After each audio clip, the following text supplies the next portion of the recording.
بسم اللہ الرحمن الرحیم۔ سیدنا صہیب رضی اللہ تعالیٰ عنہ اپنے علاقے سے نکل کر مدینہ منورہ کے سفر پر جب نکلے، راستے میں کچھ لوگوں نے ان کو پکڑ کر اس بات پہ مجبور کرنا چاہا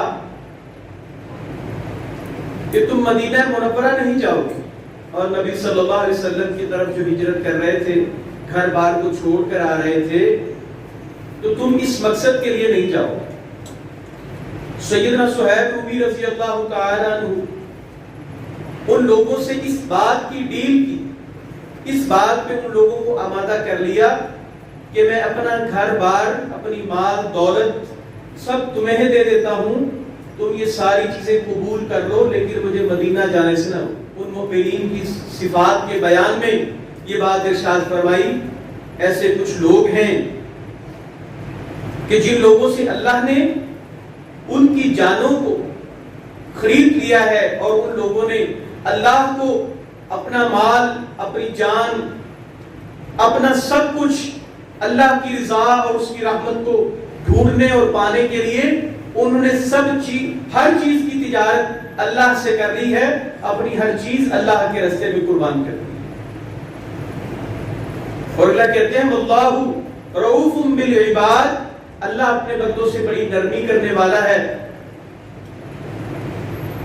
اللہ کا انداز رحمت، اللہ کی رحمت وہ اپنے بندوں کے ساتھ ہے۔ اللہ اپنے بندوں کے ساتھ بڑی شفقت کا، بڑی محبت کا رویہ کرنے والا ہے۔ اس آیت کے بعد مومنین سے خطاب ہے، یہ تسلسل ہے ایک کہ جس تسلسل کو اللہ رب العزت قرآن کریم کے اس مقام میں روا رکھے ہوئے ہیں۔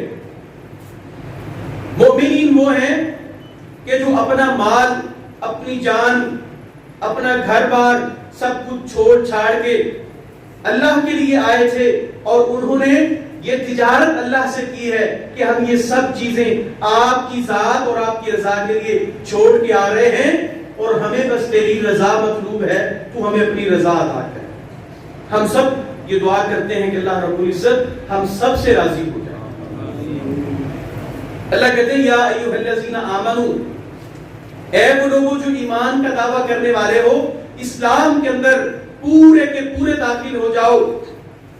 تمہارا ایک ایک عمل، اٹھک بیٹھک، چال چلن، مجلس برخاست، لباس، طور اتوار، ہر چیز جو ہے وہ تمہاری اسلام کے مطابق ہونی چاہیے۔ اسلام کے اندر پورے کے پورے داخل ہو جاؤ۔ یہ نہیں ہے کہ تم اللہ کی ذات کے اوپر ایمان کو لے آؤ، ایمان کا دعویٰ کر لو، لیکن اب عقیدے کے اندر شرک ہو۔ دعویٰ ایمان کیا ہے؟ عقیدے کے اندر شرک ہے۔ دعویٰ ایمان کا، اسلام کا ہے، لیکن عمل کے اندر بدعت ہے۔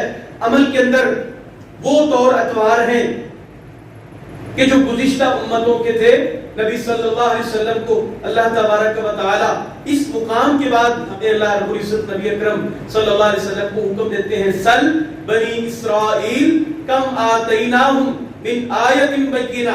اے نبی اکرم صلی اللہ علیہ وسلم، آپ ان سے کہیے کہ آپ بنی اسرائیل سے پوچھ لیجئے کہ اللہ تبارک و تعالی کی کتنی نشانیاں ان کی طرف آئیں، کتنے معجزات ان کی طرف آئے۔ ایک طرف ایمان کا دعویٰ، دوسری طرف میں نے ذکر کیا عقیدے کے اندر شرک، عمل کے اندر بدعت، تجارت کے اندر سود، نظام کے اندر ایسے نظام کی غلامی کہ جو نظام محمد رسول اللہ صلی اللہ علیہ وسلم کی شریعت، آپ کی تعلیمات سے متصادم ہو۔ عدل کرنے میں، انصاف کرنے کے اندر کسی جگہ جھکاؤ کا تم مظاہرہ کرو، یہ نہیں ہونا چاہیے۔ آپ دیکھیں اللہ کہتے ہیں، ہم نے ذکر کیا یا ایھا الذین آمنو، اے لوگوں جو ایمان لائے ہو، اسلام کے اندر پورے کے پورے داخل ہو جاؤ۔ کافتن، اللہ کہتے ہیں پوری طرح اسلام کے اندر داخل ہو جاؤ۔ ولا تتبعوا خطوات الشیطان، اور شیطان کے قدموں کی پیروی نہ کرو۔ شیطان جن رستوں کے اوپر چلتا ہے اس راستے کے اوپر نہ چلو۔ ایک یہ ہے کہ شیطان جس راستے کے اوپر چلتا ہے، شیطان کے قدم بہ قدم اس کی پیروی کرنا، جس جگہ شیطان نے قدم لگائے ہوں ان جگہوں کے اندر، اس راستوں کے اوپر، ان خطوط کے اوپر چلنا۔ یہ نہ تم کرو. اِنَّهُ لَكُمْ عَدُوٌّ مُبِينٌ، اس لیے کہ شیطان تمہارا واضح طور پہ کھلا دشمن ہے. وہ تمہیں راست سے، حق کے راستے سے ہٹانا چاہتا ہے. وہ تمہارا دشمن ہے، اس دشمن کی پیروی نہ کرو. یہ اللہ تعالیٰ مومنین کو خطاب کر رہے ہیں. یہاں پہ قرآن کریم کی آیات اپنے مفاہیم کے اندر، اپنے مضمون کے اندر بہت واضح ہیں. لیکن ہم اسلام کا دعویٰ کرتے ہیں، ہم مسلمان ہیں، ہم اسلام تو لے کے آئے ہیں، لیکن اسلام کے اندر پورے کے پورے داخل نہیں ہوئے. مومن ہے، مسلمان ہے، اسلام کا دعویٰ کرتا ہے، ایمان کا دعویٰ کرتا ہے، لیکن عمل کے اندر، عقیدے کے اندر ایسی روایات موجود ہیں کہ جو ہندوستانی قوم کے اندر، ہندوؤں کے اندر موجود تھی، ان خرافات کو، ان روایات کو نہیں چھوڑا. ایک ایک مسئلے کو، ایک ایک تقریب کو، خوشی غمی کے موقع کو آپ لے کے دیکھتے چلے جائیں. مومنوں مسلمانوں کی حقیقت، صداقت آپ کے اوپر کھلتی جائے. مومن ہے، مسلمان ہے، محمد رسول اللہ صلی اللہ علیہ وسلم کا کلمہ پڑھتا ہے، لیکن اس کی خوشی کے وقت کو دیکھیں. اس کی خوشی کا وقت، ہم چونکہ 2-4 پشتی 5 پشتی مسلمان ہیں، اور کوئی ہم وہاں سے ہجرت کر کے آئے تھے، سب چھوڑ دیا، وہاں پہ گھر بار چھوڑ کے یہاں پہ آئے، مال اموال وہاں پہ چھوڑ کے آئے، قربانیاں دے کے یہاں پہ آئے، سب کچھ چھوڑ دیا، لیکن ان کے طور طریقے نہیں چھوڑے.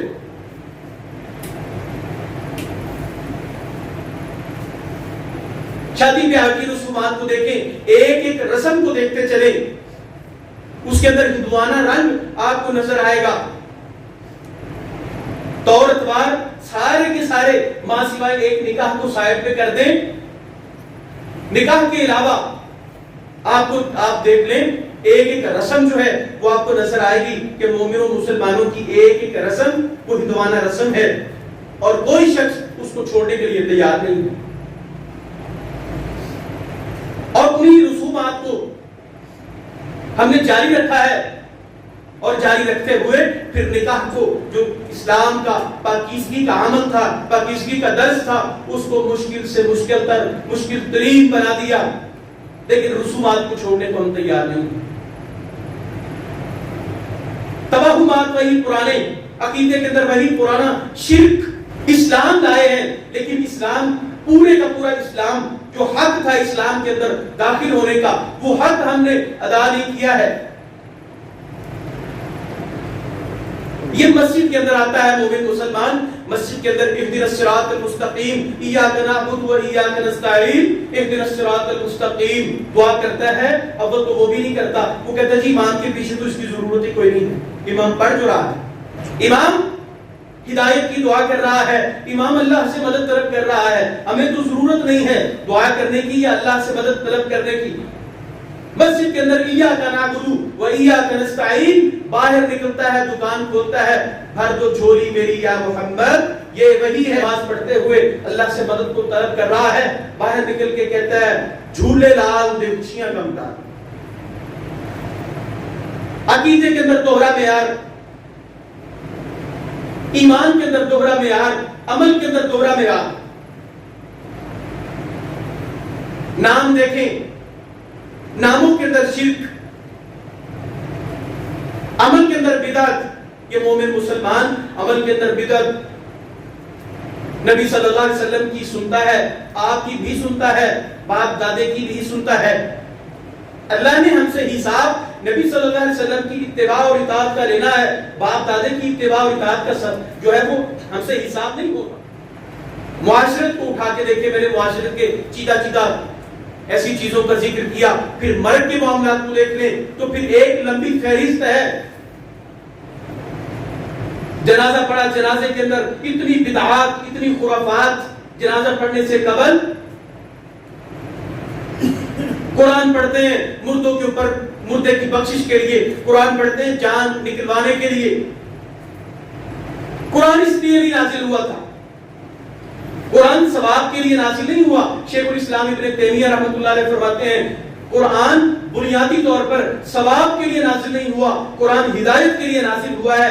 ثواب اس کی ثانوی چیز ہے، آپ پڑھیں گے آپ کو ہدایت ملے گی، ثواب آپ کو ساتھ ساتھ ملتا جائے گا، ایک ایک حرف کی 10 نیکیاں آپ کو ملتی جائیں گی۔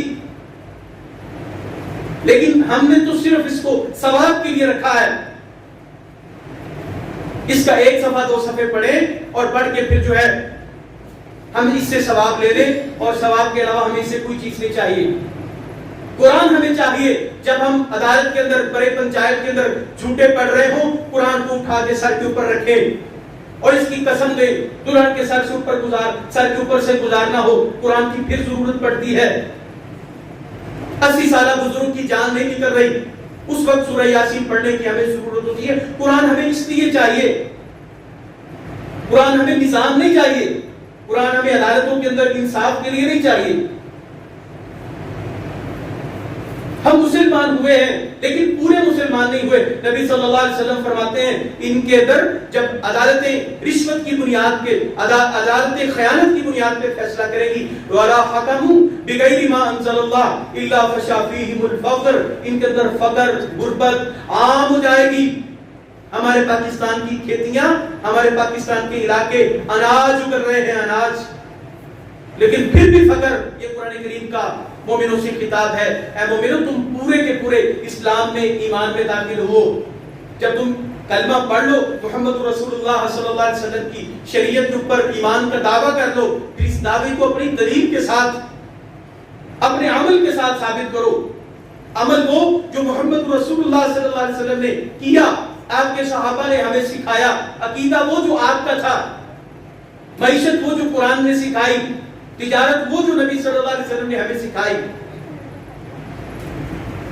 یوں پورے کے پورے اسلام کے اندر داخل ہو۔